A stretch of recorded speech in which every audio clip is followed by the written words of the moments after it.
शुरू अल्लाह के नाम से जो बड़ा मेहरबान निहायत रहम वाला है।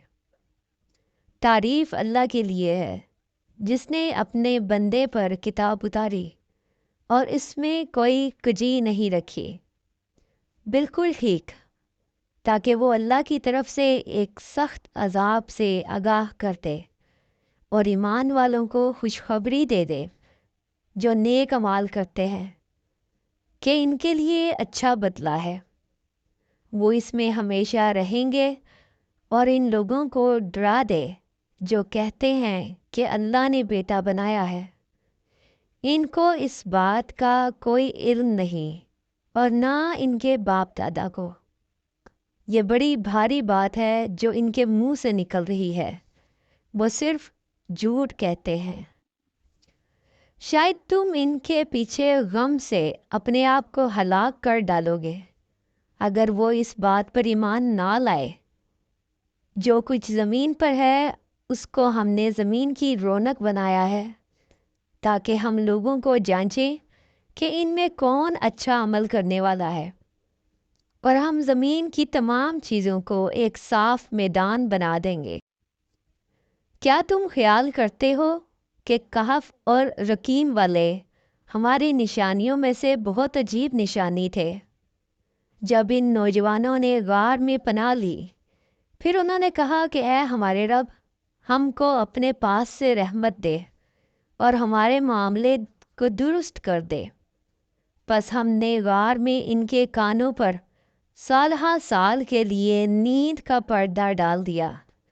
फिर हमने इनको उठाया ताकि हम मालूम करें कि दोनों गिरोहों में से कौन मुद्दत क़याम का ज़्यादा ठीक शुमार करता है। हम तुमको इनका असल किस्सा सुनाते हैं। वो कुछ नौजवान थे जो अपने रब पर ईमान लाए और हमने इनकी हदायत में मज़ीद तरक्की दी और हमने इनके दिलों को मजबूत कर दिया, जबकि वो उठे और कहा कि हमारा रब वही है जो आसमानों और ज़मीन का रब है। हम इसके सिवा किसी दूसरे माबूद को ना पुकारेंगे। अगर हम ऐसा करें तो हम बहुत बेजा बात करेंगे। ये हमारी कौम के लोगों ने इसके सिवा दूसरे माबूद बना रखे हैं। ये इनके हक़ में वाज़िह दलील क्यों नहीं लाते? फिर इस शख्स से बड़ा जालिम और कौन होगा जो अल्लाह पर झूठ बांधे। और जब तुम इन लोगों से अलग हो गए हो और इनके माबूदों से जिनकी वो खुदा के सिवा इबादत करते हैं, तो अब चलकर गार में पनाह लो। तुम्हारा रब तुम्हारे ऊपर अपनी रहमत फैलाएगा और तुम्हारे काम के लिए सरो सामान मुहैया करेगा। और तुम सूरज को देखते कि जब वो तुलू होता है तो इनके गार से दाएं जानिब को बचा रहता है, और जब डूबता है तो इनसे बाएं तरफ को कतरा जाता है, और वो गार के अंदर एक वसी जगह में है। ये अल्लाह की निशानियों में से है। जिसको अल्लाह हदायत दे वही हदायत पाने वाला है, और जिसको अल्लाह बेराह कर दे तो तुम उसके लिए कोई मददगार बताने वाला ना पाओगे। और तुम इन्हें देखकर ये समझते कि वो जाग रहे हैं, हालांकि वो सो रहे थे। हम इनको दाएं और बाएं करवट बदलवाते रहते थे, और उनका कुत्ता गार के धाने पर दोनों हाथ फैलाए हुए बैठा था। अगर तुम इनको झांक कर देखते तो इनसे पीठ फेर कर भाग खड़े होते और तुम्हारे अंदर इनकी दहशत बैठ जाती। और इसी तरह हमने इनको जगाया ताकि वो आपस में पूछ-गिछ करें। इनमें से एक कहने वाले ने कहा, तुम कितनी देर यहाँ ठहरे? उन्होंने कहा कि हम 1 दिन या 1 दिन से भी कम ठहरे होंगे। वो बोले कि अल्लाह ही बेहतर जानता है कि तुम कितनी देर यहाँ रहे।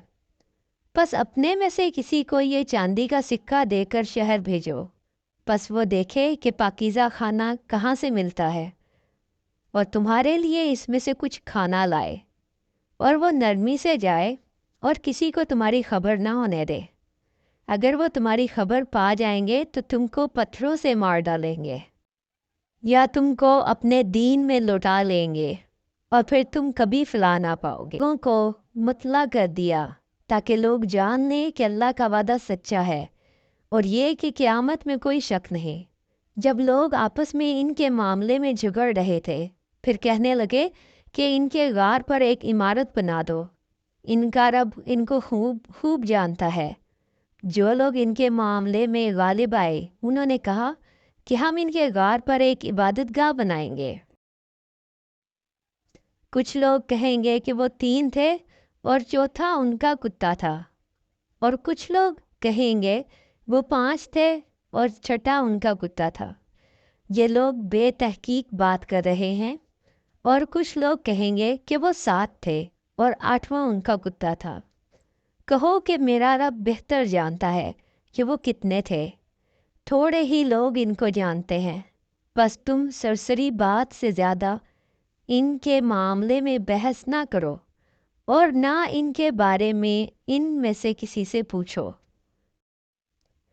اور تم کسی کام کی نسبت یوں نہ کہو کہ میں اس کو کل کر دوں گا، مگر یہ کہ اللہ چاہے۔